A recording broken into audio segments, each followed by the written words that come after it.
J'avais envie de venir travailler et jouer en fait avec le pointillisme, qui est en fait une technique où de près on va voir le point, mais pas forcément le motif, et de loin en fait quand on s'éloigne un peu du dessin ou de la peinture, on va venir vraiment voir un peu ce que ça représente. Et en fait je me suis rendu compte que quand on se plie un peu, qu'il y a des bourrelets du ventre qui vont venir créer un peu comme des collines en fait quand on zoome.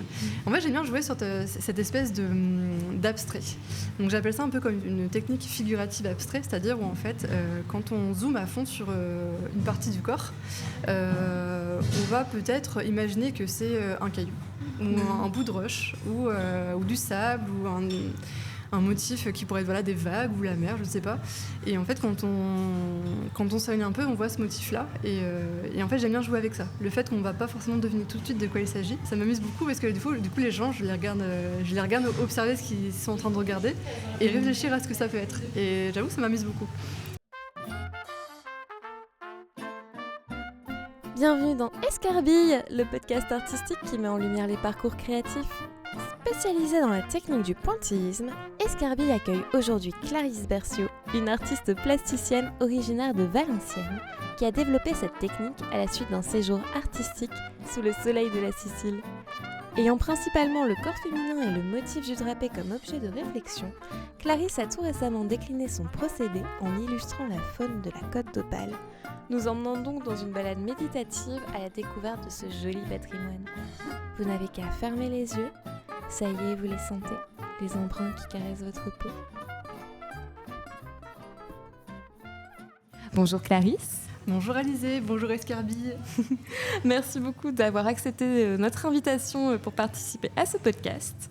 Comme d'habitude, pour introduire un petit peu ton parcours et ton univers artistique, est-ce que tu peux nous parler un petit peu de ton enfance peut-être et de tes premiers centres d'intérêt quand tu étais toute petite ? Oui, bien sûr. En fait, moi, du coup, je suis originaire de Valenciennes.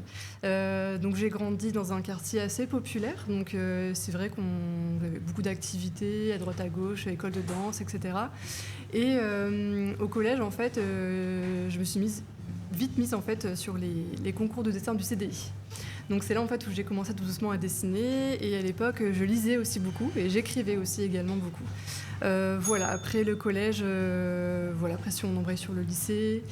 Au lycée ça a été plutôt option histoire de l'art. En fait le lycée à Valenciennes où j'étais était un lycée pilote dans cette matière-là. Parce qu'aujourd'hui maintenant l'histoire de l'art c'est dans tous les programmes mais à l'époque c'était pas le cas. Donc j'ai touché à l'histoire de l'art en seconde et après je me suis mise à l'option cinéma audiovisuel. Donc j'ai touché encore un peu plus le monde vraiment créatif et artistique, jusqu'après la fac. Ok, donc quasiment tout de suite tu as vraiment été attirée par tout ce qui est art visuel en fait. Complètement, c'est ça, ouais. Ok, et donc quand tu as commencé à dessiner tes premiers dessins, entre guillemets, qu'est-ce que tu aimais bien dessiner ? Alors j'ai toujours été en fait depuis toute petite passionnée par le monde médiéval et je reproduisais en fait des robes médiévales. Donc là je suis en train de me dire que finalement le drapé c'est pas si nouveau dans mon travail. C'est ce que j'allais dire, ça introduit bien ce dont nous allons parler et tes sujets de représentation de prédilection. Donc c'est intéressant et c'est peu commun en plus. L'époque médiévale quand on est jeune c'est pas quelque chose qui forcément nous attire dans un premier lieu, donc c'est rigolo que c'est la première chose que tu as aimé représenter. Oui. En fait c'est un petit peu comme les petites filles, les petites robes de princesse qu'on aime bien, mais moi c'était un peu plus vraiment le costume, le drapé, les motifs des robes qui me passionnent dans les bouquins d'histoire par exemple. J'ai toujours été passionnée d'histoire, d'ailleurs je voulais devenir prof d'histoire, ça s'est pas fait mais c'était mon premier choix. Donc non vraiment j'étais la tête dans les bouquins d'histoire et je regardais toutes les illustrations, les robes, les motifs, les costumes, j'adorais ça. Et c'est ça qui te passionnait vraiment. Ouais.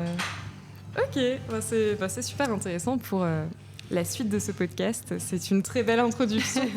Et du coup, qu'est-ce qui t'a tout de suite plu dans le fait de dessiner ? Qu'est-ce que tu as aimé au premier abord de cette pratique ? Alors au-delà en fait du dessin, c'était aussi l'univers dans lequel ça me plonge et dans lequel ça plonge beaucoup d'artistes. C'est-à-dire que c'est hyper méditatif en fait comme technique et comme art et en fait ça permet aussi de se recentrer. Quand on est assez anxieux, assez stressé, ça permet aussi de vraiment se focus sur une tâche.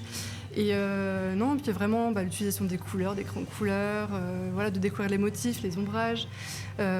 C'est toutes ces choses-là en fait que j'ai appréciées tout de suite dans le dessin. C'est vraiment plutôt le côté méditatif où on se plonge dans quelque chose qui nous permet aussi de, comme dans la lecture, comme on se plonge dans un livre ou dans un film, moi c'était le dessin. Et donc tu utilisais, tu l'as dit, un petit peu de crayon de couleur du coup au tout début, avec du coup des couleurs, ce qui a un petit peu quitté entre guillemets. On retrouve des petites touches colorées là aujourd'hui dans ce que tu fais, mais c'est principalement monochrome, entre le noir et le blanc. Donc tu as commencé quand même avec les crayons de couleur et une palette. Okay. Après, c'est vrai que quand tu penses à l'époque médiévale, il y a tellement de couleurs, c'est tellement... Ah ben là, j'ai en tête une robe rouge avec des brodures d'or et tout.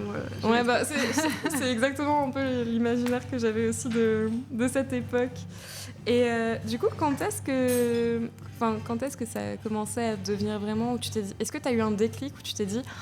Oh, punaise, ça, vraiment, j'aime vraiment faire j'aime vraiment dessiner, j'aime vraiment cette pratique et j'aimerais bien en faire mon métier. Est-ce que tu as eu un petit moment de déclic où vraiment tu t'es dit c'est ça que je veux faire ? Alors le déclic, il est venu beaucoup plus tard en fait, pendant mes études, après à la fac, surtout en master. Parce que du coup, pour mon parcours un peu plus étudiant, j'ai eu mon bac L, du coup en 2012. Et je me destinais en fait à devenir prof d'histoire. Donc j'ai commencé la fac d'histoire et là j'ai un peu déchanté, ça ne m'a pas du tout plu. Okay. Et je me dis là à une semaine de la rentrée, je quitte la fac, qu'est-ce que je fais ? Et en fait je me suis rendu compte que la fac à Valenciennes proposait une licence en arts plastiques. Donc je me suis dirigée vers cette voie-là un peu par hasard et sans vraiment savoir ce que ça allait donner. Et ensuite, en fait, je me suis plutôt spécialisée dans la médiation culturelle, donc après avec un master en management artistique, donc plutôt pour par exemple diriger des centres d'art, des musées, des associations, etc. Et c'est après mon master, 2-3 ans après, où vraiment je me suis rendu compte que l'art ça ne me quittait pas et pratiquer ne me quittait pas non plus, et où j'ai vraiment décidé de me mettre à mon compte en tant qu'artiste et de vraiment démarrer cette carrière-là. Ok, c'est trop bien. Du coup, c'était un petit peu vraiment un pari, entre guillemets. T'es allé dans cette licence et tu t'es dit, on verra bien ce que ça donne. Exactement. C'est dingue. Et du coup, tu as suivi, j'allais te demander justement un petit peu quelle formation tu as suivi au niveau artistique pour faire ce que tu fais. Du coup, j'allais te dire si tu en as ou si tu as été plutôt autodidacte. Donc, tu as eu quand même cette licence d'art plastique. Tout à fait. Alors, du coup, je ne suis pas passée par les beaux-arts. En licence, c'est un peu 50-50. C'est 50% de théorie, 50% de pratique. Du coup, licence d'art plastique, donc 3 ans, et une 3e année en Erasmus, donc, que j'ai passé aux Beaux-Arts de Palerme en Sicile. Et en fait, c'est là-bas que j'ai démarré le pointillisme, dans un cours de dessin qui nous demandait de dessiner des objets du quotidien. Donc à l'époque, je faisais des dessins en petits traits et les traits sont devenus des points et les points sont restés. Okay. Et donc après cette licence-là, je suis rentrée en France et j'ai démarré du coup un master en management artistique. Voilà. Ok. Donc ça, je l'ai eu en 2017, le master. Et après, il y a eu le Covid, etc. Et pendant le Covid, du coup, j'ai passé un CAP petite enfance. Donc rien à voir. Mais en fait, je faisais beaucoup d'ateliers avec des enfants à cette époque-là en art plastique. Et je me suis dit, quitte à s'occuper pendant le Covid, on va passer un diplôme en rapport avec les enfants. J'ai passé mon CAP et voilà. C'est le dernier diplôme à l'heure actuelle que j'ai obtenu. Ok. Oui, du coup, tu as une formation très complète parce que du coup, tu as à la fois la formation technique où vraiment tu dessines, tu as le management, donc je présume qui est un peu plus logistique et sur comment être une artiste d'un point de vue en fait, le management organisationnel artistique, c'est un peu plus technique dans le sens où on nous apprend surtout à gérer une association. Par exemple, gérer le côté financier, le côté communication, etc. En fait, au final, on avait très peu de cours artistiques, c'était beaucoup plus de la gestion. Voilà. Donc, ce qui te fait, au final, un bagage super complet, quoi. Tu peux oui, parce qu'en fait, finalement, ce master management, certes, j'ai pas un boulot salarié autour de ça, mais dans mon métier, dans mon métier d'artiste et dans ma vie de tous les jours, ça me sert beaucoup, en fait. Pour tout ce qui est la compta, pour la gestion des réseaux, la gestion de son activité en général, c'est hyper pratique, en fait, au final. Donc, c'est super bien tombé, en fin de compte, de pouvoir rebondir à la fois sur ces deux choses. Et donc, tu l'as dit un petit peu, que c'était pendant ta formation à Palerme que tu es tombée sous le charme du pointillisme. C'est ça. Qu'est-ce qui t'a plu dans cet aspect, justement, de points, de technique aussi, qui est très longue, le pointillisme comparé à d'autres techniques artistiques, c'est quand même une technique qui requiert beaucoup de minutie et beaucoup de patience. Ouais, beaucoup. Qu'est-ce qui t'a plu dans ça ? Est-ce que c'est le fait de le faire ? Est-ce que c'est le rendu visuel ? Qu'est-ce qui t'a plu dans cette technique ? Et qu'est-ce qui a fait que tu t'es vraiment dit, moi j'ai envie de faire ça, de me spécialiser là-dedans ? En fait, j'ai un blanc, je ne sais même pas d'où ça me vient le pointillisme, à part le fait qu'à l'époque je faisais des dessins au trait. Mais en soi, je ne me souviens même pas avoir vu d'œuvres de pointillistes contemporains. De ce que j'ai vu, c'était plutôt les pointillismes de type Seurat à l'époque de l'impressionnisme, fin 19e siècle, etc. Et après, voilà, j'ai commencé à faire de l'illustration en faisant des petits points. Et en fait, j'aimais en couleur à l'époque. Et j'aimais beaucoup l'étude de la lumière et l'étude des volumes. Et en fait, on va revenir au côté méditatif du dessin. C'est-à-dire que du coup, vraiment, le pointillisme, c'est tellement une technique qui requiert de la patience et beaucoup de techniques en soi. Et en fait, ça permet vraiment de se mettre dans une bulle et d'être hyper... c'est presque de l'auto-art-thérapie. En fait. On est vraiment dans sa bulle et c'est hyper méditatif. Et c'est ce que j'ai beaucoup aimé en fait, dans cette technique-là et que j'ai gardé en fait, jusqu'à aujourd'hui. Parce que... plus personnellement, voilà, je suis quelqu'un de très anxieuse, de très stressée au quotidien et le pointillisme, ça m'aide énormément en fait à t'apaiser, à focus, peut-être c'est ça. Tes émotions aussi sur papier, les cristalliser sur le papier et pas c'est ça, les intérioriser. Complètement. Je comprends. Je comprends. Et quand on reprend un peu justement du coup le fil de tes œuvres, on voit que tu as eu plusieurs phases, un petit peu différents objets d'études. Du coup, je ne sais pas si je vais les aborder de manière chronologique, mais on y va.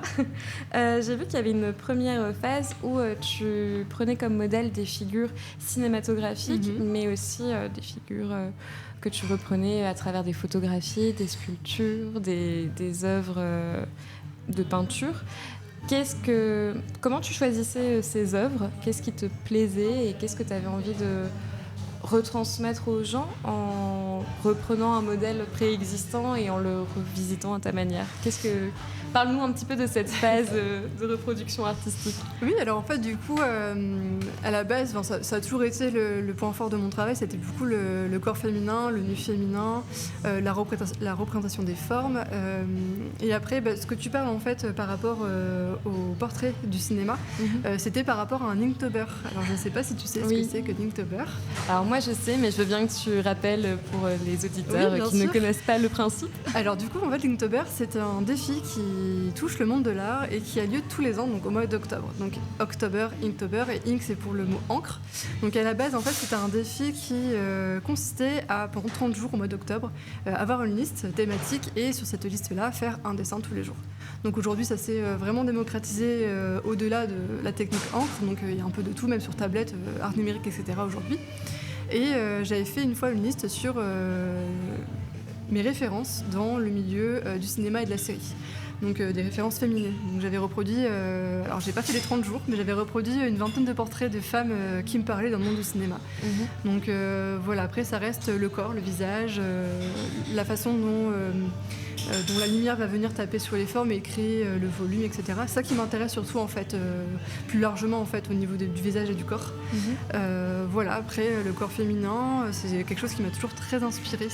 Parce que je trouve ça beau en fait un corps de femme dans sa rondeur, voilà, dans sa complexité, dans sa beauté. Et en fait j'étais très inspirée surtout à la fac, j'ai adoré les cours de modèle nu. Je trouvais ça super en fait, à mes yeux c'est la meilleure façon d'apprendre à dessiner, c'est de faire du modèle nu, du modèle vivant. Parce que c'est là où on va vraiment venir observer les formes et observer un peu comment les redessiner, les représenter. Et dans mon travail, c'est beaucoup ça en fait. C'est beaucoup peu importe si c'est un objet, si c'est un corps, si c'est un drapé, un tissu, c'est toujours venir représenter un relief. Donc la façon dont on va venir travailler les ombres et les lumières. Voilà. Ok. Et donc tu as choisi pour ce défi du coup du Inktober des femmes qui t'inspirent dans le ciné. Et justement, du coup, là on parlait cinéma, j'ai vu aussi que tu avais repris des photographies, des sculptures, si je dis pas de bêtises, et des peintures. Et ça, comment tu les as choisies justement et comment tu as eu envie de les représenter et quelle touche toi tu voulais apporter à ces œuvres du coup? Alors en fait finalement je suis assez peu inspirée par le monde de la peinture mais beaucoup plus par le monde de la sculpture. Et c'est vrai que quand je vais par exemple au musée, si je prends par exemple le musée des Beaux-Arts de Lille, il y a une salle avec que des sculptures, une immense salle avec des sculptures toutes blanches, avec des corps assez différents. Et moi c'est ce qui m'inspire le plus, c'est la sculpture parce que ce soit une sculpture ou une personne que je vais croiser dans la rue, voilà, c'est souvent dans ma tête comme une photographie, je me dis ça va être un dessin. Je sais pas comment l'expliquer, c'est juste la beauté du moment, de la façon dont la lumière va venir interagir en fait avec la forme qui va me dire ah ben là je vois un dessin en fait. Ouais, c'est vraiment un ressenti. Ouais, donc forcément ça arrive beaucoup plus souvent que de la sculpture qu'avec de la peinture, où la sculpture vraiment va pouvoir tourner, prendre des photos sur différents angles, avec différentes lumières, voir un peu comment la forme va venir jouer en fait avec le format plat qui va être après le dessin. Et voilà, c'est ce qui me plaît en fait dans le monde de l'art et dans la sculpture en général. Ok, donc dans ces cas-là, comme tu as dit, tu prends une photo de cet instant et tu le rematérialises via tes dessins. C'est ça. En fait, j'ai une galerie photo dans mon ordinateur de tout ce qui m'a inspiré, de ce que j'ai pu voir. Même des fois, ça peut être dans la rue. Des fois, je vois des objets dans la rue, je dis ah ça serait un super dessin, une fleur, un insecte, un truc. Voilà, c'est souvent sur le moment en fait. C'est très très instantané. Ok, bah c'est super comme. C'est vrai que quand j'y pense, tu sais, moi, c'est pas quelque chose où je me dirais direct ah purée, ça ferait un super beau dessin. Ouais. Et ça m'arrive souvent dans le train. En fait, j'ose pas sortir mon téléphone parce que je veux pas que les gens aient l'impression que je les prenne en photo. Mais des fois, je vois des femmes ou des hommes avec des fois avec une belle lumière, la tête contre la vitre, et je me dis ah ça ferait tellement un magnifique dessin. J'adore, j'ai trop envie de prendre une photo et de le reproduire plus tard. Mais bon, donc tu as une vue vraiment artistique de base. Et du coup, dans cet exercice, vraiment, ce qui te plaît, c'est le travail sur la lumière, en fait. Ouais, c'est ça, complètement. Et tu as également, du coup, comme tu l'as un peu introduit, représenté le corps humain, différentes parties du corps, d'ailleurs, un peu inattendues, notamment les plis du ventre, des seins, par le biais de corps courbés, pliés, recroquevillés. Ce sont des parties qui sont un peu considérées comme disgracieuses dans l'imaginaire collectif et des parties qu'on a souvent envie de cacher et de ne pas forcément montrer en public. Je pense du coup notamment à la série que tu as faite, Corpus Fragmenta, si je ne me trompe pas. C'est ça. Que tu as faite en 2019. Oui. Pourquoi avoir du coup justement décidé de mettre en lumière ces parties que tout le monde a envie de cacher et qui sont peu représentées dans le monde de l'art en général? Alors en fait déjà pour présenter cette série-là, c'est une série de 24 illustrations que j'avais faites du coup en effet en 2019. Et en fait j'avais envie de venir travailler et jouer en fait avec le pointillisme, qui est en fait une technique où de près on va voir le point mais pas forcément le motif, et de loin en fait quand on s'éloigne un peu du dessin ou de la peinture, on va venir vraiment voir un peu ce que ça représente. Et il y a beaucoup de gens, des fois quand ils voient mes illustrations, même si c'est très explicite comme dessin, vont pas forcément voir tout de suite de quoi il s'agit. Et j'ai vraiment voulu jouer avec ce côté-là. Et en fait, je me suis rendu compte que quand on se plie un peu, qu'il y a les bourrelets du ventre qui vont venir créer un peu comme des collines en fait, quand on zoome. En fait, j'aime bien jouer sur cette espèce d'abstrait.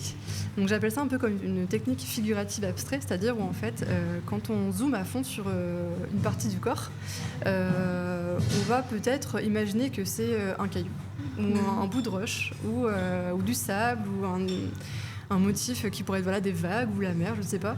Et en fait, quand on s'aligne un peu, on voit ce motif-là. Et en fait, j'aime bien jouer avec ça. Le fait qu'on ne va pas forcément deviner tout de suite de quoi il s'agit.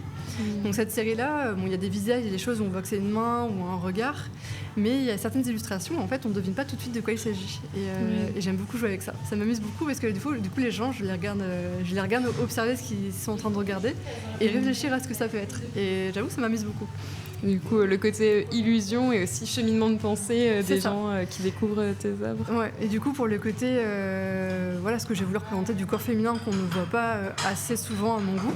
En fait, je trouve ça beau, les formes des femmes. Voilà, je trouve ça magnifique, je trouve ça... J'ai vraiment un corps assez rond, je trouve ça vraiment très beau. Et pour moi, c'est vraiment une histoire de sublimer la forme plutôt que de la cacher. Et du coup, c'est pour ça que tu t'attardes aussi sur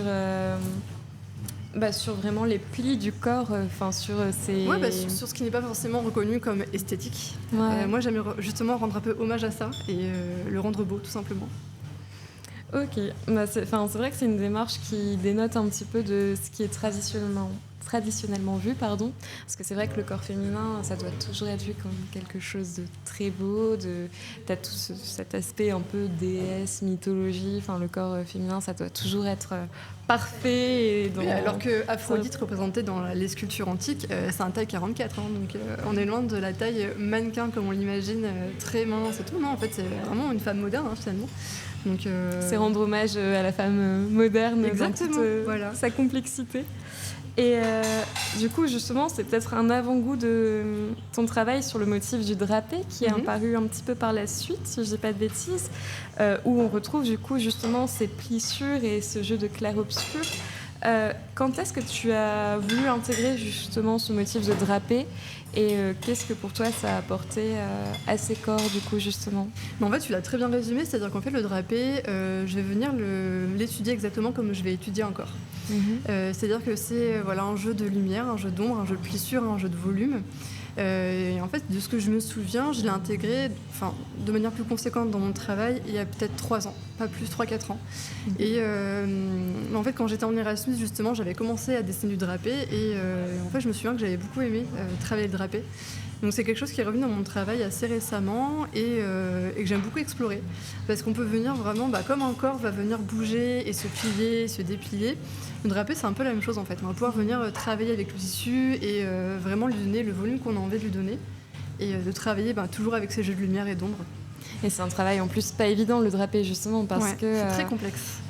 C'est ce que j'allais dire, c'est un sujet de représentation quand même très complexe parce que justement, comme tu l'as dit, tu peux le moduler un petit peu comme tu veux, mais tu as ce côté un peu éphémère aussi où en un micro-geste, tu peux totalement changer la forme du drapé, tu as ces jeux de lumière qui peuvent varier, c'est quand même un sujet d'étude assez complexe, donc c'est vrai qu'encore plus limite peut-être que le corps humain dans son côté plus éphémère, je dirais, où vraiment en fait, en un coup de vent tu peux perdre totalement ton sujet. En fait, un corps, parce que moi je travaille beaucoup d'après-photo, j'ai besoin en fait de travailler d'après-photo parce que si je travaille d'après modèle vivant, déjà avec la personne est 20 heures devant elle pour poser sans bouger, et le deuxième souci que j'ai à part, c'est qu'en fait la lumière va changer au fur et à mesure de la journée, même une lumière qui n'est pas naturelle va venir changer au fur et à mesure de la journée, et moi j'ai besoin pour travailler d'avoir une lumière fixe pour toujours avoir le même travail sur mon dessin du début à la fin.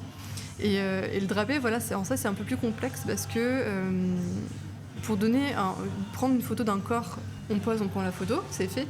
Qu'un drapé, il faut vraiment venir le travailler, retravailler pour avoir vraiment la lumière qu'on a envie, la forme qu'on veut, etc. Et donc en ça, c'est un peu plus complexe, mais c'est tout aussi passionnant du coup à travailler. Oui, j'imagine, parce que tu as toujours ce travail du coup sur les volumes, sur la lumière. C'est ça. Mais c'est très complexe, je veux bien te croire. Mais intéressant, très intéressant. J'imagine. Et je trouve justement ce qui est intéressant dans les sujets que tu traites et dans cette technique du pointillisme que tu mets en œuvre pour représenter ces sujets, c'est qu'il y a à la fois cet aspect très sensoriel que tu illustres par ces corps marqués, parce que tu vois, c'est aussi des corps qui ont vécu, tu sens qu'il y a des irrégularités, qu'il y a des choses, que c'est des corps existants, tu vois, qui ont une histoire. Dessiner les rides. Ouais, j'ai vu en l'occurrence. Tu sens qu'il y a une histoire derrière chaque chose. Et c'est aussi littéralement des corps que l'on touche, parce qu'on voit des mains parfois sur tes dessins qui agrippent littéralement la peau, qui créent qui créent vraiment un côté très tactile où on voit qu'elles accrochent, qu'elles créent des creux, etc. Et du coup, je trouve que tu as tout cet aspect très sensoriel, très tactile, mais qu'en même temps, le pointillisme crée un aspect un peu plus mystique, léger. Et du coup, on passe de cette envie de toucher à une sensation sur un motif un peu plus insaisissable, tu sais.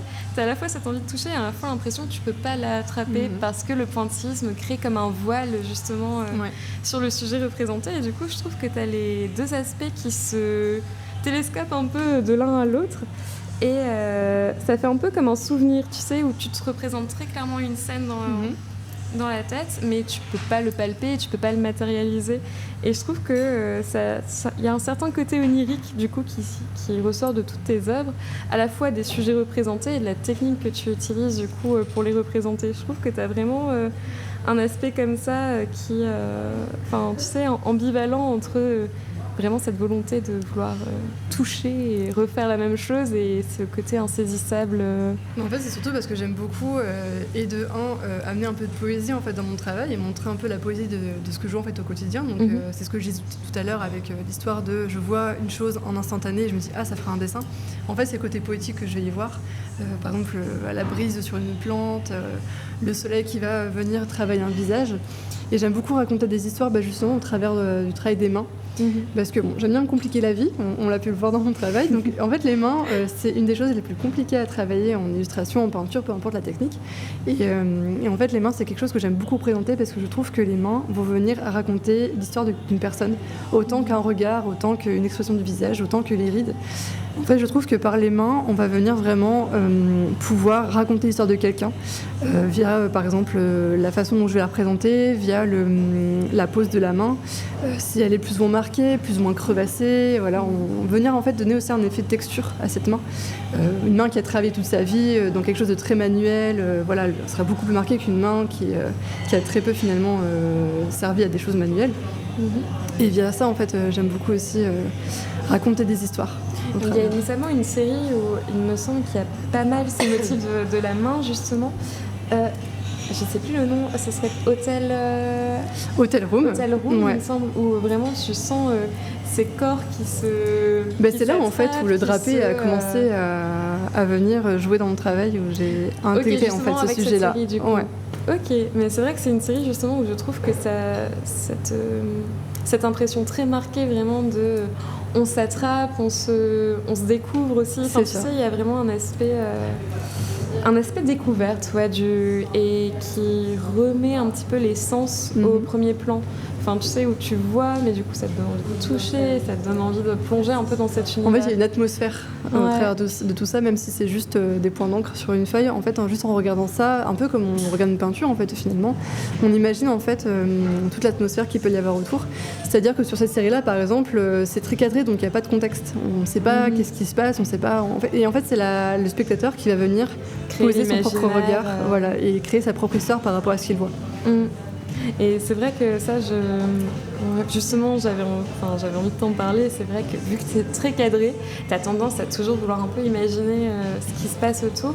Et les titres que tu donnes à tes séries, parfois, créent un peu un fantasme où on se dit « Ah, punaise, mais attends, du coup, si ça s'appelle comme ça veut dire que c'est sûrement dans tel contexte. » Et je trouve que c'est aussi un jeu que tu crées auprès du spectateur qui est assez sympa et qui peut se faire chez certains artistes, mais c'est quand même pas un truc très commun de vraiment... ça fait vraiment un dialogue, je trouve, entre ce que tu fais et les attentes et ressentis des gens qui regardent ce que tu fais. Et je trouve que c'est vraiment un jeu cognitif assez chouette à mettre en place. Et justement, ça me permet aussi d'enchaîner sur une autre question que j'avais pour toi. Tu as commencé toutes tes représentations sur fond blanc et au fur et à mesure, j'ai l'impression que tu as basculé en inversant les tendances et en renversant ton utilisation des couleurs et du coup en choisissant une toile de fond noire avec des points blancs dessus. Quand est-ce que tu as eu cette bascule et qu'est-ce que tu as eu, qu'est-ce que ça a évoqué pour toi, ce changement de coloris dans leur utilisation en tout cas? Alors en fait, comme beaucoup d'artistes et créatifs, en 2020, il y a eu une chose qui s'appelait le Covid, n'est-ce pas? Et en fait, c'est surtout pendant cette période que beaucoup de gens, dont moi, on a commencé en fait à développer différentes choses dans notre travail parce qu'en fait, on avait le temps. Comme tout était fermé, entre guillemets, il n'y avait que ça en fait à faire de notre temps, c'était nous travailler sur nos dessins, etc. Et à l'époque, je faisais essentiellement, même quasiment que ça, de l'encre sur papier, donc du noir sur fond blanc. Et j'ai, pendant le Covid, commencé à travailler sur toile. J'avais envie de grands formats, j'avais envie de m'étaler un peu plus dans mon travail. Et donc forcément, au niveau du matériel, je suis passée de l'encre à la peinture, donc au Posca, au feutre Posca. Et ce qui m'a permis en fait de pouvoir venir travailler sur des fonds blancs. Donc j'ai peint des toiles en noir et sur lesquelles je suis venue travailler au Posca blanc. Et j'en ai fait une comme ça au début et je me dis ah ouais, c'est un autre rendu, c'est beaucoup plus graphique et moi ça me plaisait beaucoup plus à l'œil.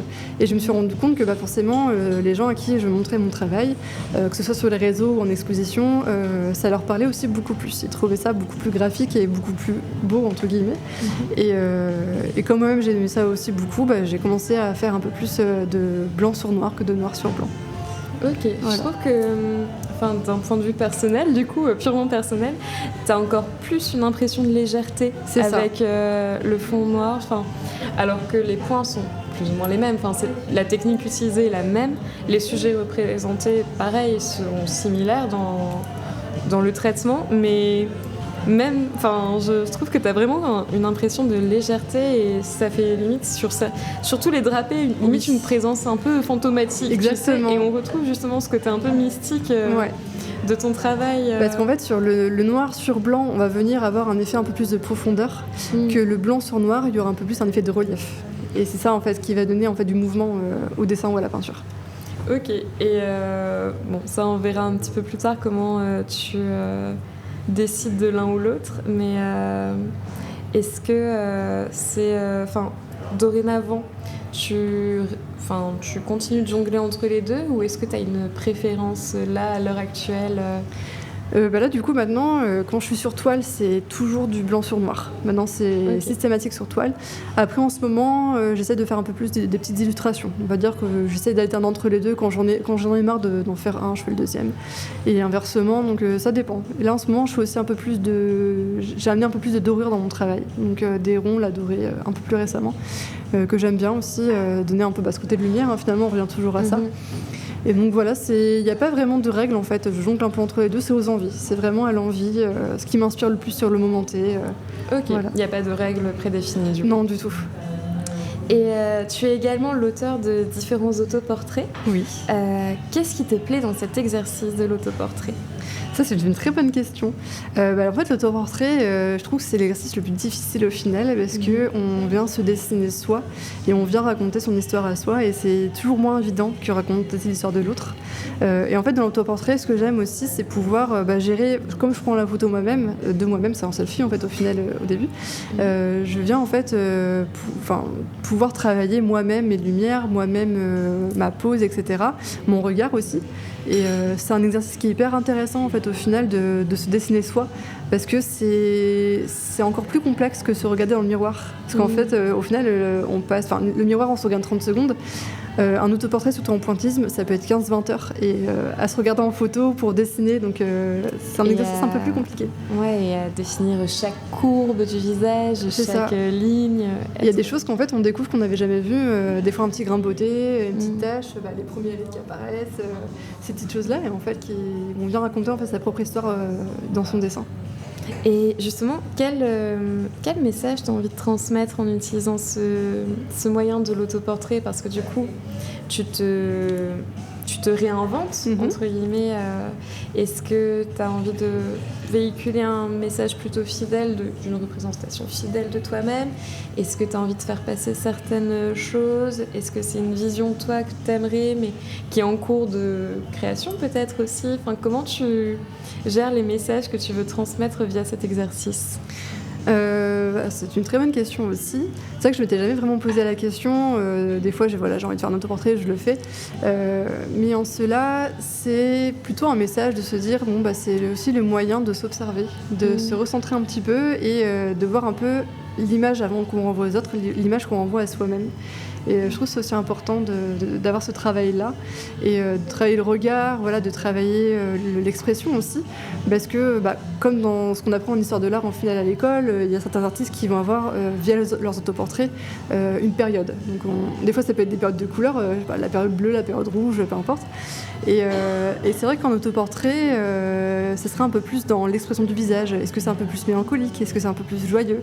Est-ce qu'on vient faire quelque chose de plus graphique, de plus marqué, ou quelque chose au contraire d'un peu plus fluide, d'un peu plus poétique ? Voilà, ça dépend. Ça peut aussi venir donner le mood en fait, dans lequel on est à l'instant où on crée en fait, cet autoportrait. Ok. Donc oui, c'est un exercice où l'autoportrait, tu te réinventes à la fois ton propre regard sur toi-même et ce que tu as envie de montrer aux autres. C'est un bel exercice, mais je trouve que ça doit être un exercice quand même assez complexe. C'est complexe et aussi, je trouve que c'est un exercice où en fait on peut se permettre un peu plus de folie, on va dire, graphiquement. C'est-à-dire que si on dessine le portrait de quelqu'un, on va pas forcément oser venir poser... il y a certains autoportraits où j'ai amené une ligne noire, où j'ai amené par exemple mon visage dans une plante, enfin dans une forme de feuille, ou des choses un peu plus... un peu moins habituel et c'est vrai qu'on peut en autoportrait du coup s'amuser un peu plus graphiquement et venir du coup sans venir oser un peu plus de choses graphiquement qu'on et t'inclure aussi peut-être dans ton univers c'est ça, t'insérer dans des choses qui te parlent et qui te plaisent c'est ça ouais. Et justement, tu parlais de la feuille... c'est une feuille de ginkgo, il me semble. Oui, c'est ça. Oui. Tu parlais de ça, donc on va continuer sur cette pente naturelle, parce que tu nous as tout récemment plongé dans un univers plus maritime, avec notamment la toile Octopus, que j'ai vu passer sur tes réseaux, qui a l'air monumentale comme toile, mais aussi des illustrations avec l'huître, la moule, le crabe vert, qui d'ailleurs, pour ceux qui sont présents à l'enregistrement, sont disposés sur la table de la rencontre. Pourquoi ce changement de cap et dans tes objets représentés? Parce que j'ai vu que tu avais déjà un peu traité la méduse plus anciennement, mais c'est pas des choses que tu utilises, c'est pas un matériel que tu utilises beaucoup en général dans ce que tu représentes. Donc pourquoi ce changement de cap et qu'est-ce qui t'a inspiré ce nouvel univers? Alors en fait, d'un point de vue plus personnel, j'adore l'univers maritime et aquatique. C'est quelque chose qui m'apaise énormément, rien que le bruit des vagues, le bruit de la mer, le chant des mouettes, j'adore ça.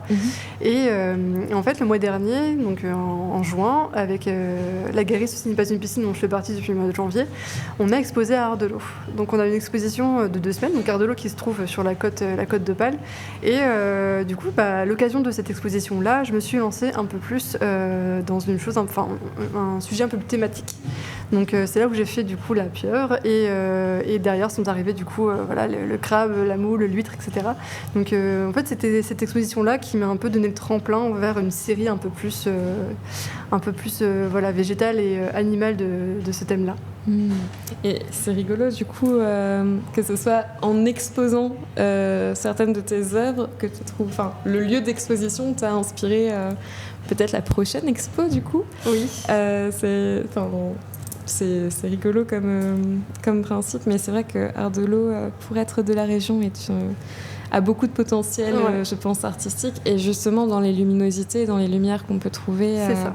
Parce que certes, il y a souvent des nuages, mais les nuages créent aussi de très belles luminosités à exploiter, je présume, c'est ça, d'un point de vue artistique. Et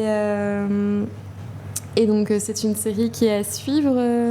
Tu as d'autres projets j'aimerais beaucoup la continuer. Après, il faut aussi que je prenne le temps. Mais des fois, en fait, j'ai ce souci-là des fois où je vais me lancer à 100% dans un sujet où d'un coup, du jour au lendemain, je vais avoir envie d'aborder ce sujet-là. Et au bout de 3 semaines, j'aurai envie de faire autre chose. Donc là, pour l'instant, c'est un peu en stand-by, mais c'est pas une série qui est fermée, en tout cas. Et tu l'avais un petit peu introduit parce que tu avais utilisé... Du coup, mix des deux, justement, le motif de la sirène. Oui. Et du coup, entre le corps de femme et justement cet aspect beaucoup plus marin avec la queue de poisson. Donc, tu avais un petit peu introduit. C'est vrai. Tu avais mis des petites prémices à ce nouvel élan créatif, allons-nous dire. C'est toujours un univers qui m'a beaucoup inspirée, en fait, que ce soit personnellement ou dans mon travail. Donc, vous savez qu'il y a quelques années, je m'autorisais beaucoup moins, entre guillemets, des écarts de sujets dans mon travail, parce qu'on m'apprenait, on me disait beaucoup en expo, il faut vraiment se cantonner à un sujet si on veut être reconnu, etc. Donc, c'est là où je me suis lancée à fond sur le corps féminin, qui m'inspire toujours aujourd'hui. Mais c'est vrai qu'aujourd'hui, je me permets un peu plus une liberté dans mon travail au niveau des sujets. Voilà, si j'ai envie de faire quelque chose, je le fais. Et tant pis si on me dit que ça va pas. Moi j'aime bien, donc il faut aussi que ça me plaise déjà en premier lieu. Donc ça c'est hyper important. Tu fais pas les choses parce que tu as une deadline ou parce que tu as une quantité d'œuvres qui sont demandées sur tel sujet. Là je me permets un peu plus. C'est ça, je me permets un peu plus de faire des choses parce que j'ai envie de les faire et c'est un milieu qui m'inspire énormément. Donc je me dis si j'ai envie de le faire, je le fais. Et je vais faire des sirènes et je vais faire une huître et un crabe et voilà. C'est trop bien. Et justement, maintenant que nous avons eu une petite visite guidée, un petit peu de tes différentes thématiques et de tes différentes œuvres, j'ai des questions un peu plus techniques du coup sur vraiment la technique que tu utilises, qui est le pointillisme. Déjà, c'est une technique qui est pas spécialement très répandue, je trouve, ou du moins d'un point de vue aussi détaillé, parce que parfois tu as certes des illustrations qui utilisent un petit peu des points en remplissage, mais dont la ligne principale, on va dire, est tracée vraiment en tant que ligne. Toi, même les lignes, tu viens les dessiner au point. C'est que des points. Donc, c'est vraiment du pointillisme pur et dur. Oui. Du coup, on l'a un peu introduit tout à l'heure. Déjà, tu as deux 2 ambiances de couleurs, le fond noir le point blanc sur fond noir et le fond blanc avec des points noirs du coup dessus. C'est ça. Comment tu alternes? Est-ce que tu te rends compte avec cette nouvelle utilisation du fond noir, est-ce que tu te rends compte qu'il y a des sujets que tu préfères traiter de cette manière ou comment tu jongles un petit peu entre les 2 coloris et les 2 effets que ça rend? Parce que comme on a un petit peu introduit tout à l'heure, tu as 2 effets, à la fois celui de la profondeur plutôt avec le blanc et le celui, relief. Du relief du coup. C'est ça.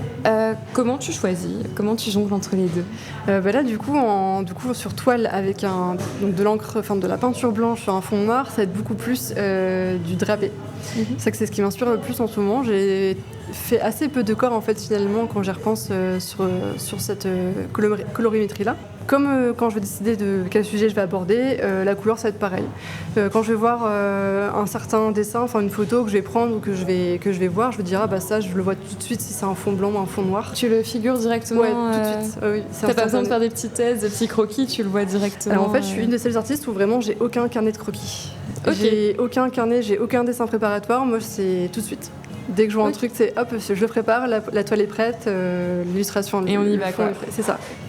Ok, ouais, c'est vrai que généralement on a cette image de l'artiste avec son petit carnet, avec toutes ses idées et toutes ses.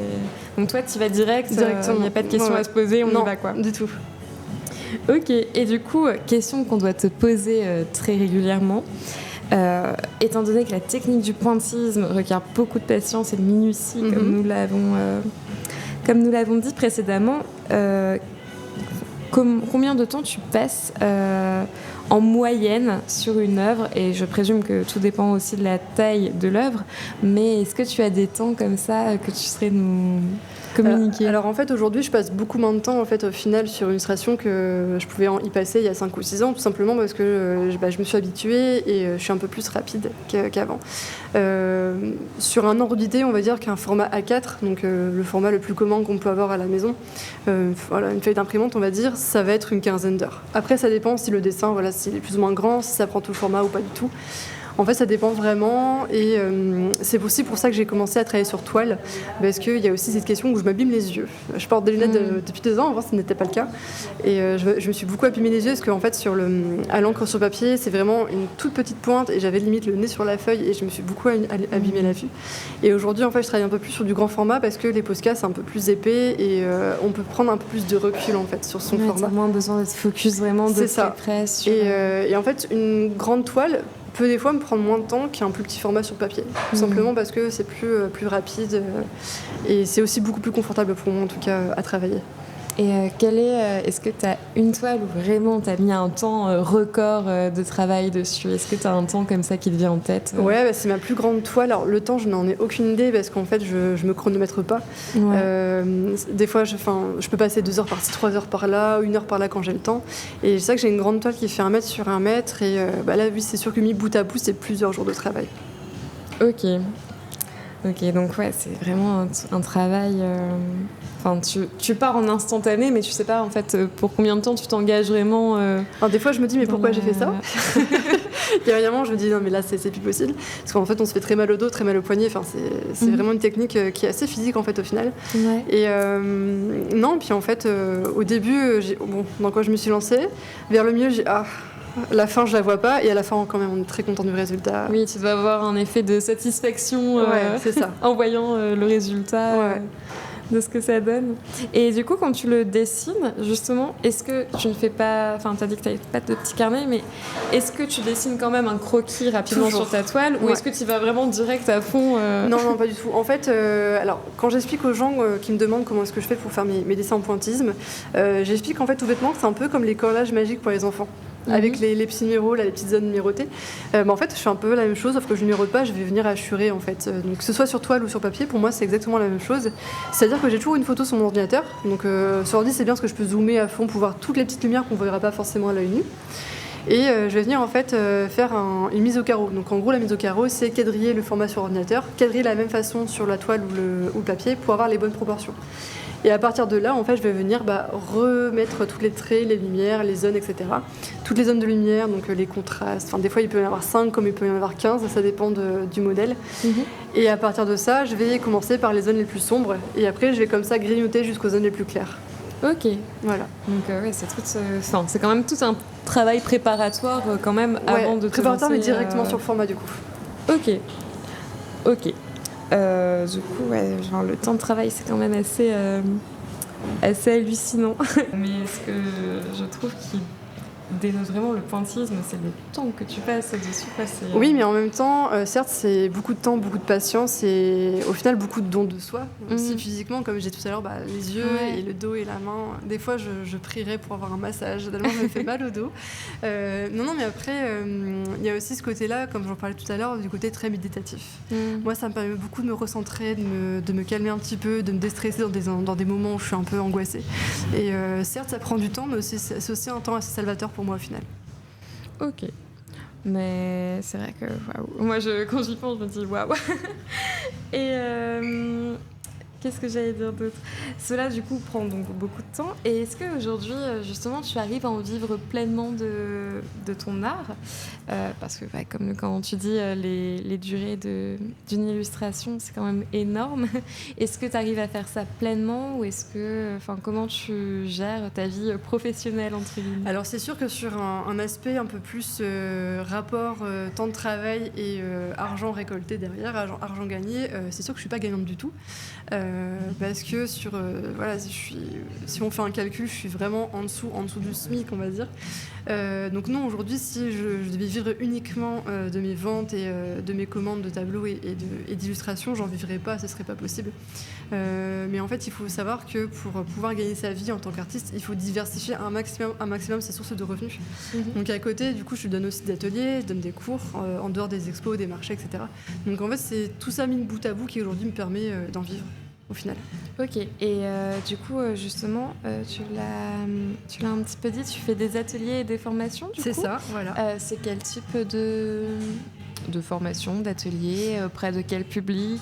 Alors les ateliers, c'est tout public, mais un peu plus avec les enfants. C'est-à-dire que ça fait 3 ans, ça va peut-être faire 4 ans, je crois. Non, ça va faire 3 ans que j'interviens tous les mois à la médiathèque d'Anglo, par exemple, auprès d'enfants de 1 an à 6 ans et plus. Donc vraiment des petits bouts de chou. Et après, voilà, en atelier, ça peut être aussi des ateliers d'initiation au pointillisme dans des tiers-lieux, dans des endroits un peu plus, où on va pouvoir venir donner des ateliers auprès d'adultes, d'ados, etc. Donc ça, c'est un peu plus ponctuel, c'est un peu plus rare. Mais sinon, à côté, je suis aussi formatrice en art appliqué depuis 2021. Donc au CFA Don Bosco à Bailleul, depuis l'année dernière aussi au CFA Campus Pro à Lille, et à partir de la rentrée prochaine, j'aurai un 3e CFA à Orchy, à la Providence. Okay. Donc voilà. Tu ne vas pas t'ennuyer. Non du tout. J'ai vu que tu étais aussi représentée par la galerie Ceci n'est pas une piscine à Roubaix.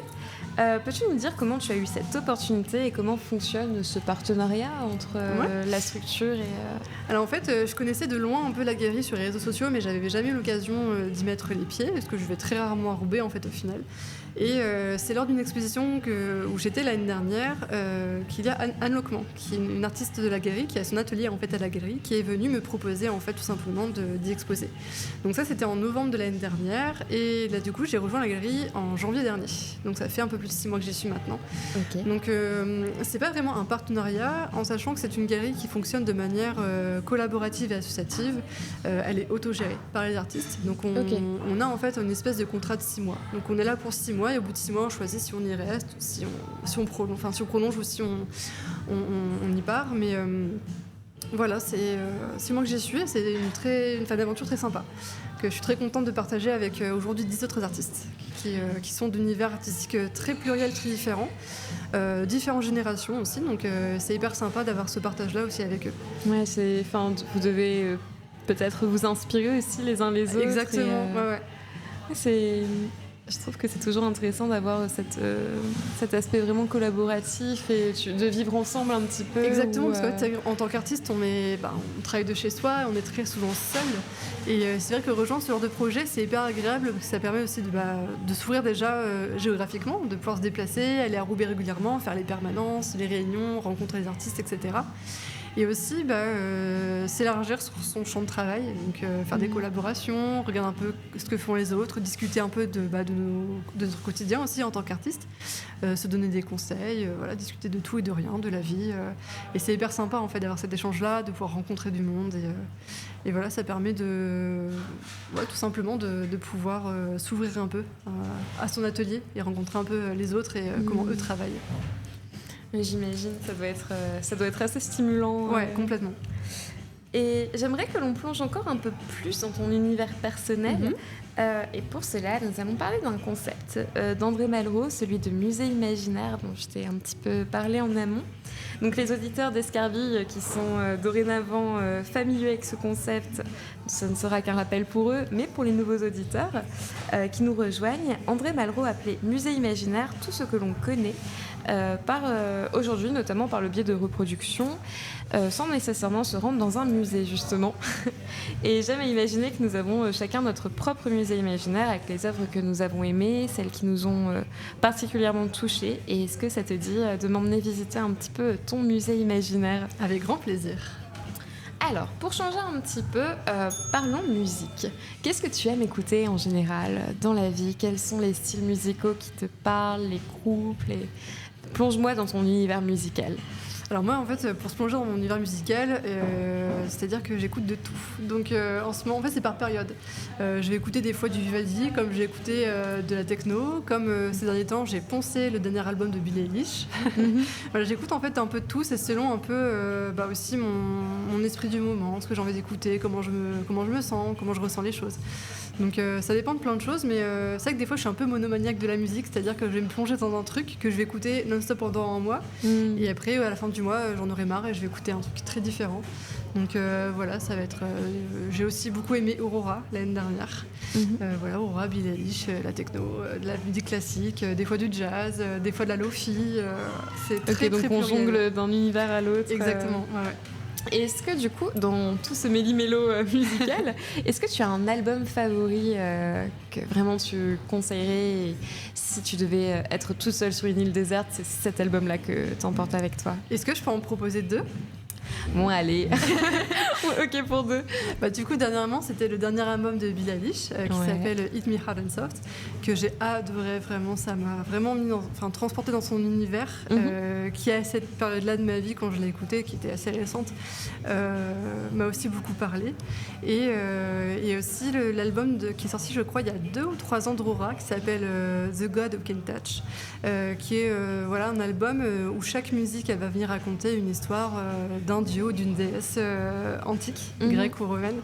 Et j'aime beaucoup son univers très poétique, très onirique, qui nous emmène vraiment ailleurs, dans son monde à elle, qui est Aurora, un monde très particulier que j'aime beaucoup, qui est très poétique et qui me parle énormément. Donc voilà, ce serait sûrement ces 2 albums-là. Ok. Et si on allait à un concert ensemble, quel artiste tu aurais envie de me faire découvrir et pourquoi ? C'est une bonne question. Ça dépend ce que tu fais comme musique. Comme j'aime beaucoup de choses, peut-être que je vais pouvoir t'aiguiller. Je suis un petit peu comme toi, un peu un caméléon qui s'adapte à tout environnement musical. J'écoute de tout, vraiment beaucoup. Et comme toi, j'ai une très forte attirance pour tout l'univers d'Aurora que j'aime beaucoup, beaucoup, beaucoup. Mais sinon, dans la vie de tous les jours, je suis comme toi. J'écoute vraiment de tout, du rap, du jazz, de la pop, de la techno. J'écoute de tout. Donc, t'as le choix, c'est assez large. Quel artiste, toi, t'as particulièrement marqué et que t'aurais envie de me faire découvrir ? En fait, ce ne sera pas forcément un artiste, mais je pense que ce sera un peu plus l'ambiance du concert. Ouais. C'est-à-dire que, par exemple, si on prend Aurora, c'est quelque chose de beaucoup plus posé. Il y a Billie Eilish où vraiment, dans ses musiques, elle va vraiment venir parler d'elle, mais du coup, ce qu'elle raconte d'elle, ça parle à tous, forcément. C'est des histoires un peu plus personnelles et tout autant universelles, donc des histoires d'amour, des chagrins d'amour, des choses comme ça. Où les gens, vraiment, ils sont dans le concert, on sent qu'il y a une blessure, il y a une cicatrice ouverte et les gens viennent hurler un peu leur douleur. Donc ça, je trouve ça hyper intéressant. Sinon, après, si tu veux t'amuser un petit peu, moi, mon rêve, c'est d'aller à Tom Holland, vraiment, un jour. Ah ouais? Qui est un festival, je sais pas si tu connais, qui est un Non, festival pas de du tout. techno qui a lieu tous les ans en Belgique. Ok. Et artistiquement, au niveau de la DA, c'est incroyable. Vraiment, c'est magnifique, c'est toute une mise en scène. Et là, les gens sont vraiment là pour s'amuser, quoi. Donc si tu veux t'amuser, là, c'est Tom Holland, on y va. Ok, bah écoute, je note dans mon petit carnet. Et si on parle cinéma, qu'est-ce que tu aimes? Quels films ou réalisateurs, réalisatrices t'ont marqué? Alors moi, je suis assez nulle pour me souvenir des noms des réalisateurs et réalisatrices. Je suis désolée pour eux. Mais moi, dans le cinéma, j'ai toujours été bercée avec mon papa par le monde en fait de la science-fiction. Donc j'ai grandi avec Alien, par exemple. Donc j'adore tout ce qui est science-fiction, les films où ça se passe mal, les fins du monde, les catastrophes. Les dystopies. Ah, j'adore ça. En fait, je m'ennuie très rapidement, que ce soit dans le cinéma ou en littérature, je m'ennuie très rapidement dans des mondes réels. Moi, il faut vraiment des choses où on voyage, où on est vraiment... On t'emmène ailleurs. Ouais, exactement. Donc même quand ça se passe mal d'ailleurs, mais ouais, vraiment les films dystopiques, les films de science-fiction et tout ça, j'adore. Et malgré ça, j'aime aussi beaucoup les teen movies. Ok. Ouais, les teen movies donc, avec les adolescents. ouais, rien à voir. Rien à voir. D'ailleurs, un de mes films préférés, je pense qu'on peut appeler ça un teen movie, même si c'est beaucoup plus que le cliché qu'on a du teen movie aujourd'hui. Qui s'appelle Le Monde de Charlie, voilà, qui est l'histoire d'un adolescent dans un lycée américain qui a beaucoup de blessures et qui vit avec ses blessures. Et c'est tout ce monde-là en fait autour de lui avec ses amis, avec ses premiers amours. Et je trouve ça hyper touchant. C'est toute la sensibilité en fait de ce monde-là qui m'intéresse et qu'on retrouve pas forcément toujours dans la science-fiction. Où c'est un peu plus de l'action et toutes ces choses-là. Ok. Et du coup, si tu m'emmenais voir un film au ciné, genre, admettons, il y a ton film préféré qui passe au ciné et tu te dis, vas-y, je t'emmène voir, ce serait quoi? Et ben moi, je t'emmènerais voir un Ghibli. Je suis très fan du château ambulant. Donc vraiment, si un jour il repasse au ciné, j'ai eu l'occasion il y a quelques années de voir Totoro. Mais Totoro, c'est un peu plus un univers un peu plus dédié aux enfants, même s'il y a des thématiques qui sont abordées, qui sont un peu plus adultes. Il y a un peu plus, un peu moins du monde de l'enfance en tout cas. Mais ouais, le château ambulant, j'adore ce film. Vraiment, je crois que c'est mon Ghibli préféré. Et s'il passe au cinéma, on y va. Et ben écoute, on passera un super moment parce que je pense que c'est mon Ghibli préféré aussi. Voilà. C'est un de mes films préférés. Donc je pense qu'artistiquement, on se retrouve pas mal. Mais du coup, je viendrai avec toi avec grand plaisir. Et parlons du coup d'un domaine là que tu connais tout particulièrement, celui des arts visuels. Est-ce que tu as des artistes plasticiens que tu affectionnes tout particulièrement? Oui, alors c'est vrai que quand on pose la question, souvent on va s'attendre à une réponse d'artiste qu'on a appris à l'école, un artiste qui est mort sûrement depuis longtemps. Non, moi je suis beaucoup inspirée par les artistes que je vois sur Instagram.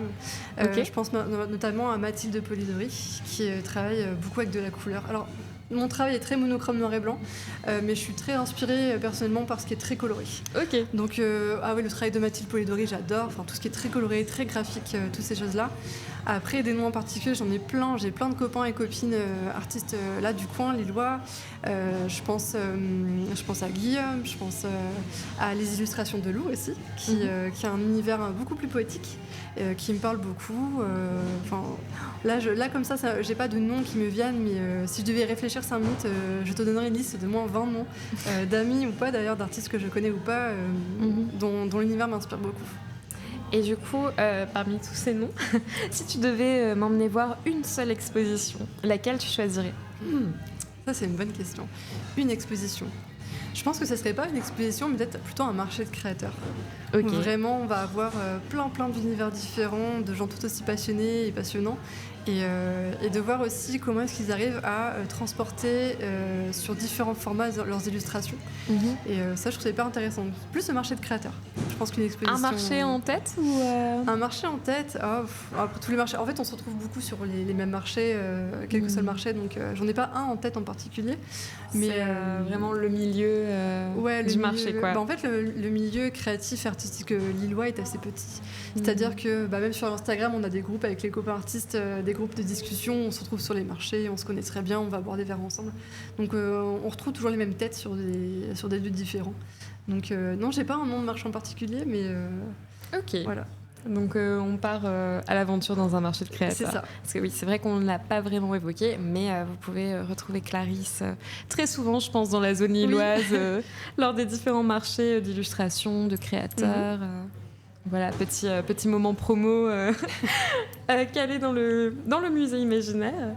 Et enfin, du coup, justement, quel livre et auteur te plaisent tout particulièrement ? Je suis très fan des romans de George R.R. Martin, donc l'auteur de Game of Thrones. Donc j'ai lu tous les Game of Thrones, la série qui passe en ce moment, là, House of the Dragon. J'ai lu tous les bouquins, j'adore. C'est la fantasy comme j'aime, avec plein de détails, avec plein de gens qui meurent et ça se passe mal et on adore les dragons et tout ça. Mais non, ces bouquins-là, j'adore tout ce qui est fantasy. Il y a un de mes romans préférés qui est Fahrenheit 451 de Bradbury, que j'adore aussi beaucoup, qui est là vraiment une question qui a été adoptée au cinéma plusieurs fois. Il y a déjà même plusieurs décennies de ça, qui va venir aborder des questions plus profondes de société et qui en fait, même si c'est un roman qui date déjà, alors j'ai plus la date du bouquin, mais d'au moins les années 50 si c'est pas avant, peu après, qui va venir en fait aborder des questions très contemporaines et très modernes d'aujourd'hui, très récentes. Donc cette question-là du livre, cette question-là de la culture, de comment est-ce qu'on la traite, comment est-ce qu'on la regarde au quotidien, comment est-ce que les médias vont venir s'en emparer, etc.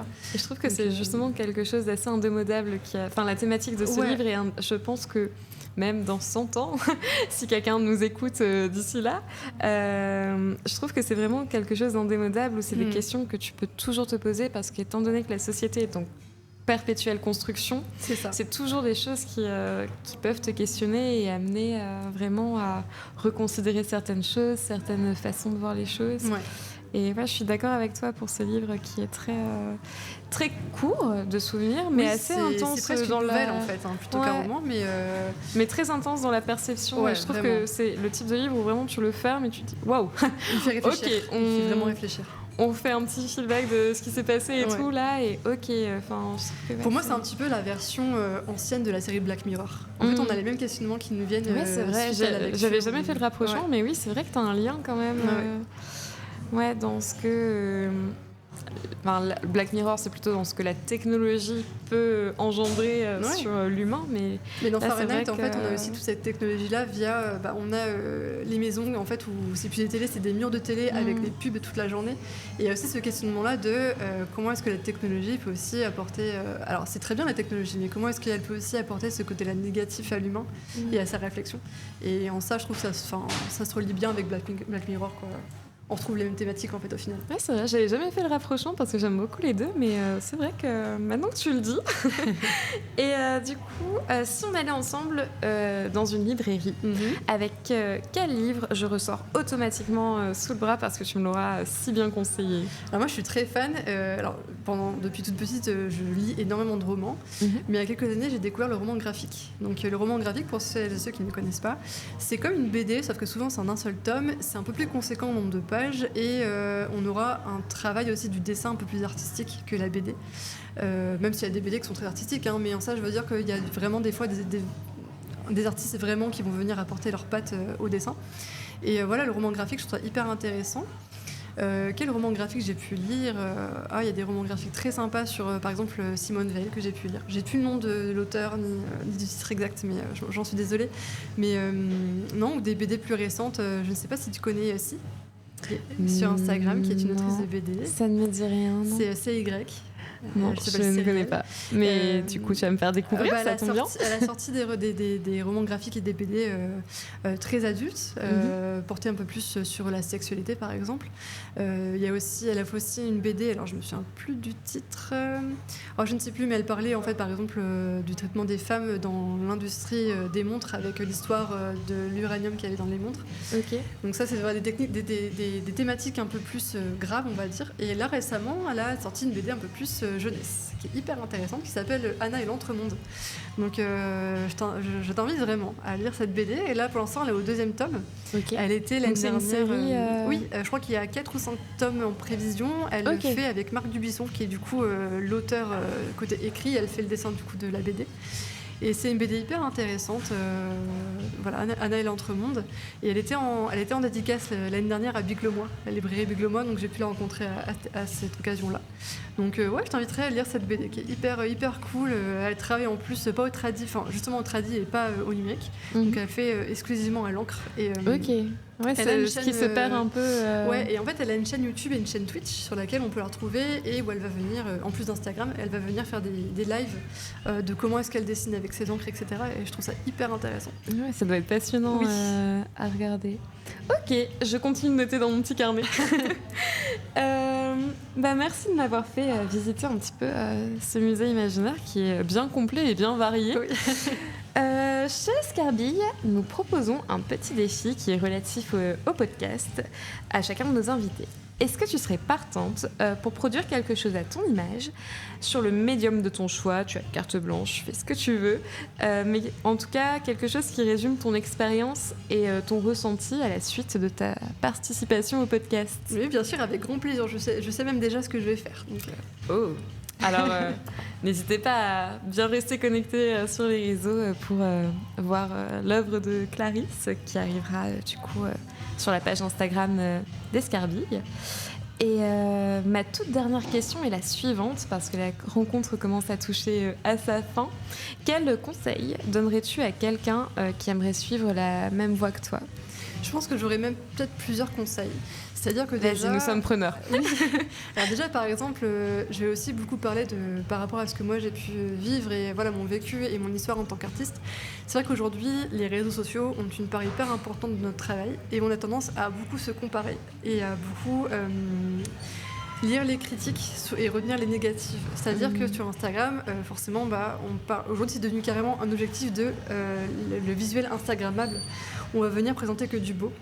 Et c'est vrai qu'aujourd'hui, quand on regarde les artistes sur Instagram, c'est magnifique et leurs carnets d'artistes sont super beaux et c'est hyper travaillé, alors que nous, on fait des petits bouts de croquis sur des coins de table et c'est pas beau. Et non, en fait, au contraire, il faut vraiment se sortir de la tête que ce qu'on montre sur Instagram, que ce soit des photos de filles girls, j'en sais rien, où on a tendance à se comparer, et dans l'art, c'est pareil. Il faut vraiment pas trop se comparer sur ce qu'on voit sur Instagram et vraiment montrer les choses qu'on a envie de montrer et pas montrer les choses que les gens ont envie de voir. Donc ça, par rapport aux réseaux sociaux, ça serait mon premier conseil. Vraiment, faites les choses qui vous font kiffer, en fait. Allez-y, vraiment, postez parce que vous avez envie de poster. Et ne regardez pas trop les réactions. On s'en fiche des likes, vraiment, il faut y aller. Et en fait, c'est quand on commence à montrer sur Instagram ou sur n'importe quel réseau social, c'est quand on commence à montrer ce qu'on aime vraiment faire que les gens vont vraiment s'attacher à notre travail. Parce que si on fait les choses par contrainte, ça va se voir. Et forcément, les gens ça va pas plaire aux gens, quoi. Donc déjà, ça. Et après, en dehors des réseaux, si vraiment on a envie d'en faire son métier, c'est ce que je disais tout à l'heure, vraiment aller dans la pluridisciplinarité, c'est-à-dire élargir vraiment le champ des possibles au niveau des sources de revenus, par exemple financières, où il faut, en dehors de la création, il faut venir aller faire les marchés, faire les expos, faire des ateliers si on peut, si on en a envie, si on a l'occasion de donner des cours aussi. C'est vraiment venir ouvrir la palette de son travail au niveau de ça et aussi ne pas hésiter à aller voir les gens. Il faut démarcher les gens, même si des fois c'est un peu effrayant, si on aime bien rester dans son coin, dans son atelier et juste faire de la création toute la journée. Malheureusement, en 2024, ça marche plus comme ça. Il faut vraiment s'ouvrir et se faire un réseau et aller rencontrer les gens. Et ne pas hésiter, même des fois, à envoyer un mail, envoyer un message, aller voir les gens directement sur les expos ou les marchés, comme ça s'est passé pour nous deux, tout simplement. C'est vrai que le podcast, pour moi, c'est un exercice tout nouveau et c'est quelque chose que j'aurais peut-être jamais osé faire avant. Et pour moi, c'est une première et voilà, ça sera peut-être la première d'une série d'autres podcasts, j'en sais rien, avec d'autres créateurs de contenu. Sait-on jamais. Oui, avec plaisir. Et non, vraiment, il faut s'ouvrir au monde et pas rester forcément tout le temps dans son atelier et pas hésiter à se faire des contacts et à se faire un réseau. On parle toujours du réseau, mais c'est vrai que le réseau, c'est hyper important aujourd'hui. Ouais, donc vraiment s'ouvrir au monde... sortir vraiment de l'atelier et s'ouvrir au monde qui t'entoure. Et après, si je peux me permettre un troisième et dernier conseil, c'est vraiment kiffer ce que vous faites. Faites-vous kiffer dans votre technique, faites les choses parce que vous avez envie de les faire.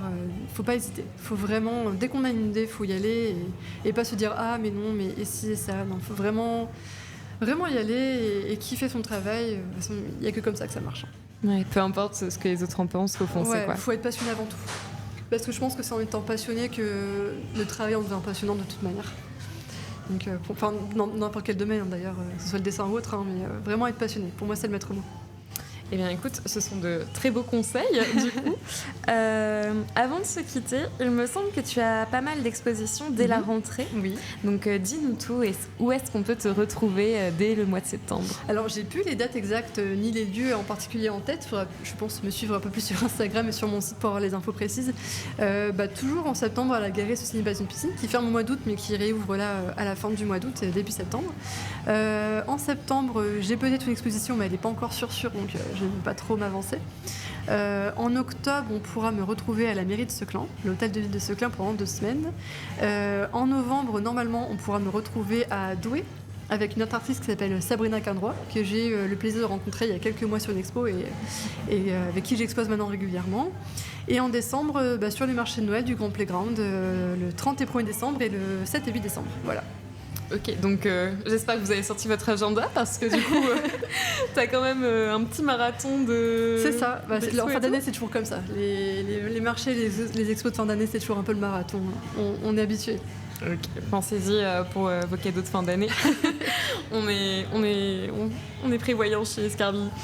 En tout cas, merci beaucoup Clarisse pour ce moment et ce partage d'expérience. Mais merci à toi, c'était avec grand plaisir. Ça m'a fait très plaisir de pouvoir t'accueillir et de pouvoir parler de tout ça avec toi. Vous pouvez suivre d'ailleurs pour vous éditeurs toute l'actualité de Clarisse sur Instagram parce que j'étais quand même assez active sur les réseaux, du coup on en a un peu parlé. Donc voilà, vous pouvez suivre toute son actualité sur Instagram et vous pouvez même effectuer des achats directement via son site internet parce qu'également tu as un site internet sur lequel tu mets pas mal d'œuvres. C'est ça. Alors en fait sur mon site j'ai un onglet boutique, donc là où c'est un peu plus les prints ou les petits formats d'originaux, mais essentiellement des prints, des cartes postales, des stickers, un peu ce qu'on retrouve sur les marchés de créateurs finalement. Et il y a un onglet galerie où là je vais mettre toutes mes œuvres originales, donc les plus grands formats. Et là il faudra plus me contacter pour en discuter. Et voilà. Donc tout est disponible sur le site internet. Il y a si c'est pas chouette. C'est ça. Eh bien, on se quitte du coup sur la chanson du jour, choisie par notre invitée, qui est Common Eileen, si je dis pas de bêtises, ça se prononce comme ça? Yes, je travaille mon anglais à chaque fois en même temps avec Escarbi. Du coup, des Dixie's Midnight Runners. Et quant à nous, on se dit à très vite sur les ondes d'Escarbi. Merci Clarisse. Merci, à bientôt. Tous les épisodes d'Escarbi sont enregistrés en public. N'hésitez pas à suivre l'actualité du podcast sur Instagram afin d'être au courant des prochaines rencontres et ainsi pouvoir nous rejoindre, échanger avec les invités et vivre l'expérience Escarbi en direct. Merci à Julie et au Mambo Miam Miam de nous avoir accueillis pour cette rencontre. Escarbi est une production OV Studio avec à la production et à la réalisation Alizé Tételan et à la technique Enzo Détouche.